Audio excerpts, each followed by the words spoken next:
مفتی صاحب وہ تمام تر چیزیں وہ سارے جو عمل ہیں جو نبی صلی اللہ علیہ وآلہ وسلم مسلمانوں کے لیے کہہ کر دنیا فانی سے کوچ کر گئے کہ اللہ کی رسی کو مضبوطی سے تھامے رکھنا، اس کے علاوہ ہم دیکھتے ہیں کہ آپس میں لڑنا جھگڑنا نہیں، نسل اور ان فسادات میں نہ پڑنا، لسانیت کے معاملے میں ہمیشہ دور رہنا، مسلمانوں کو کہا گیا ہے باقاعدہ کہ وہ اپنی ہاتھ اور زبان سے دوسرے مسلمانوں کو محفوظ رکھیں، اس کو مسلمان ہی نہیں قرار دیا گیا۔ تو ہم یہ سب کچھ آج دیکھتے ہیں۔ آج کے اس دور کے اندر اگر ہم بات کریں تو مسلمان ایک بیرہ روی کا شکار ہے۔ کیا اس کی وجہ ظاہر ہے یہ تصور کی جا سکتی ہیں کہ جو تعلیمات نبی صلی اللہ علیہ وآلہ وسلم ہمیں دے کر گئے ہم نے ان پر عمل نہیں کیا؟ جزاکم اللہ خیر، الحمدللہ والصلاۃ والسلام علی رسول اللہ، بعد۔ اس میں کوئی شک نہیں کہ اسلام بالکل واضح آسان ترین دین ہے اور ضابطہ حیات ہے۔ خاص طور پر اگر آپ دیکھیں آج خطبہ حج کا، عرفہ میں حج کا خطبہ دیا جائے گا، اور آج سے 1450 سال قبل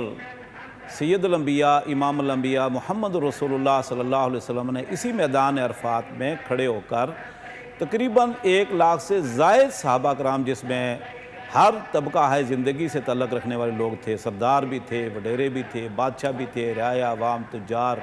علماء، عوام الناس، سب کو جو خطبہ دیا نا وہ عظیم خطبہ ہے۔ دراصل وہ اسلام کا خلاصہ ہے کہ اللہ کے نبی صلی اللہ علیہ وسلم نے اس موقع پر جو تعلیم دی ہے، جو وصیت کی ہے، اگر آج مسلمان عمل کر لے تو حقیقت بات یہ ہے کہ وہ کامیاب و کامران ہو سکتے ہیں، دنیا میں بھی اور آخرت میں بھی۔ دیکھیں اللہ کے نبی صلی اللہ علیہ وسلم نے سب سے پہلے تو یہ فرمایا کہ بھئی مسلمانوں کی جان، مال، عزت، آبرو ایک دوسرے پر ایسے حرام ہے جیسے ذی الحجہ کا مہینہ ہے اور مکہ کا حرمت والا شہر ہے اور یہ عرفہ کا حرمت والا دن ہے۔ اس سے بڑھ کر مسلمانوں کی عزت، مال، جان ایک دوسرے پر حرمت والی ہے اور عزت والی، تقدس والی ہے۔ پھر اللہ کے نبی صلی اللہ علیہ وسلم نے دیکھیں وہاں خواتین کے حقوق بھی بیان کیے ہیں۔ بالکل اللہ کے نبی صلی اللہ علیہ وسلم کا یہ لفظ آج بھی صحیح مسلم میں جو خطبہ حجۃ الوداع موجود ہے اور دنیا کی اکثر زبانوں میں اس کا ترجمہ ہو چکا ہے۔ آپ نے فرمایا کہ یہ خواتین اللہ کی امانتیں ہیں آپ کے پاس، ایک کلمہ کی بنیاد پر آپ نے ان کو اپنے جو ہے وہ ساتھ ملا لیا ہے، لہذا ان کا خیال رکھنا۔ پھر ساتھ ہی اللہ کے نبی صلی اللہ علیہ وسلم نے غلاموں میں جو مظلوم طبقہ ہے اور مزدور طبقہ کے حوالے سے بھی آپ نے فرمایا کہ ان کے حقوق کا اور ان کے مسائل کا بھی آپ نے خیال رکھنا ہے اور ان کے اوپر زیادہ بوجھ ڈالنا، وزن نہیں ڈالنا اور ان کی زیادتی نہیں کرنی۔ پھر اللہ کے نبی صلی اللہ علیہ وسلم نے اسی موقع پر فرمایا تھا کہ لا فضل لعربی علی عجمی، کسی عربی کو عجمی پر، کسی گورے کو کالے پر فضیلت نہیں۔ یعنی جو دنیا کے اندر طبقاتی نظام ہے، اللہ کے نبی صلی اللہ علیہ وسلم نے اس کا خاتمہ کر دیا۔ آج بھی دنیا کے اندر دیکھ لیجئے اسی چیز کی لڑائی ہے کہ میں چونکہ فلاں ہوں، میں فلاں ہوں، میں فلاں ہوں، اور مسلمان جن کا اللہ ایک ہے، رسول ایک ہے، کعبہ ایک ہے، قرآن ایک ہے، سب کچھ ایک ہے، رسول ایک ہے، اس کے باوجود دیکھ لے آج ہمارے ہاں رنگ نسل کی لڑائیاں ہیں، طبقاتی نظام ہے، کہیں علاقائیت کی لڑائیاں ہیں، کہیں گورے کالے کی ہیں، کہیں عربی عجمی کے حقوق کی لڑائیاں ہیں۔ تو اللہ کے نبی صلی اللہ علیہ وسلم نے اس موقع پر فرما دیا تھا کہ کسی کو کسی پر فضیلت حاصل نہیں ہے، اگر ہے تو وہ تقویٰ کی بنیاد پر، دین کی بنیاد پر، اسلام کی بنیاد پر، اخلاق کی بنیاد پر فضیلت ہو سکتی ہے، وغیرہ نہیں۔ دیکھیں علامہ اقبال نے کہا تھا بتانے رنگ و خوں کو توڑ کر ملت میں گم ہو جا، نہ تورانی رہے باقی، نہ ایرانی نہ افغانی۔ اور اللہ کے نبی صلی اللہ علیہ وسلم نے تو وہاں سود کے حوالے سے بھی یہ فرمایا کہ آج کے بعد سود کو نہ لینا ہے نہ دینا ہے اور میں حرام کر رہا ہوں۔ اور سب سے پہلے جو عباس رضی اللہ تعالیٰ عنہ میرے چچا نے زمانہ جاہلیت میں لوگوں کو قرض دیا تھا اور لوگوں نے سود دینا تھا، وہ میں معاف کرتا ہوں۔ اور پھر قتل کی مذمت فرمائی اللہ کے نبی صلی اللہ علیہ وسلم نے، مسلمان کے خون کی حرمت فرمائی اور فرمایا کہ کسی کو ناحق آپ نہیں قتل کر سکتے، حرام ہے۔ پھر فرمایا کہ زمانہ جاہلیت میں جو ہمارے ربیہ کا قتل ہوا تھا خاندان میں سب سے پہلے وہ معاف کرتا ہوں، قاتل کو معاف کرتا ہوں۔ پھر اللہ کے نبی صلی اللہ علیہ وسلم نے یہ بھی فرمایا تھا وہاں کہ زمانہ جاہلیت کے جتنے رسم و رواج ہیں، جتنے بھی یہ ثقافت کلچر کے نام پر جس کی وجہ سے لوگوں کے کندھے جھک چکے ہیں، گردنیں جھک چکی ہیں، توق پڑ چکے ہیں غلامی کے، موضوع تحت قدمی ہاتینی، آج میں وہ سارے رسم و رواج، وہ غلامی کے توق میں پاؤں تلے رکھ کر روند رہا ہوں، توڑ رہا ہوں۔ آپ دیکھیں سورہ اعراف کے اندر اللہ رب العزت نے جو نبی کریم صلی اللہ علیہ وسلم کی بعثت کا مقصد بتایا نا،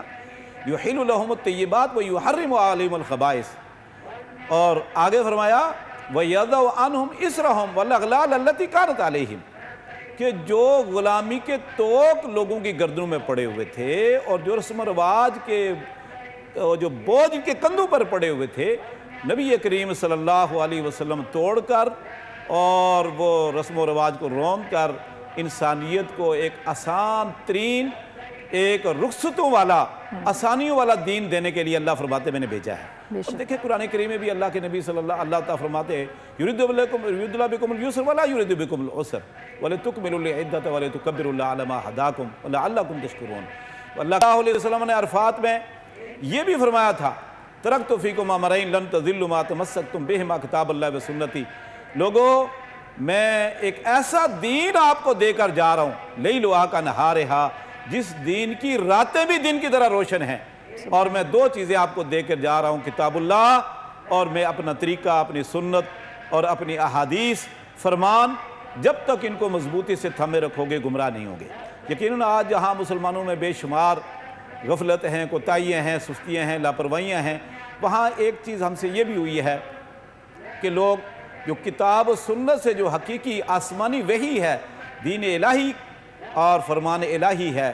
شریعت ہے، اس سے لوگ غافل ہو چکے ہیں، دور ہو چکے ہیں، لوگ دنیا کے اندر مستغرق ہو چکے ہیں۔ نبی کریم صلی اللہ علیہ وسلم نے یہ فرمایا تھا کہ لل فقر اخشى علیکم ولکن یخشى علیکم الفقر ان تبسط علیکم الدنیا فتہلککم کما اہلکتہم، مجھے فقر کا کوئی اندیشہ نہیں، اللہ مال دے گا، دولت دے گا، لیکن مجھے سب سے زیادہ اندیشہ جس چیز کا ہے کہ کہیں میری امت دنیا میں نہ مستغرق ہو جائے اور دنیا میں مشغول نہ ہو جائے، دنیا ان پر امڑ آئے گی اور ان کو ہلاک کر دے گی، جیسے اس سے پہلے قومیں ہلاک ہوئی تھی۔ اور آج بھی مسلمانوں کے پاس مال کی کمی نہیں ہے، وسائل کی بھی کمی نہیں ہے، سب سے زیادہ اللہ رب العزت نے مالی وسائل اور افرادی قوت مسلمانوں کو دے رکھی ہے۔ اور خاص طور پر آپ دیکھ لیں وطن عزیز پاکستان، حج ہے،